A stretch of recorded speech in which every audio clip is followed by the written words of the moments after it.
Hi everyone, welcome back to this channel. So in today's tutorial, we will see how can you change your refresh rate on MSI monitor for PS5.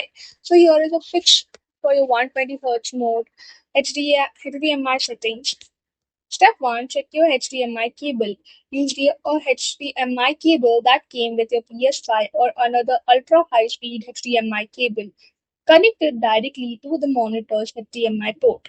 Step 2. Enable 120 Hz on the PS5. Turn on your PS5, go to Settings, select Screen and Video. Choose Video Output. Set 120 Hz output to automatic. Step 3. Select the correct resolution. In video output, you need to select resolution.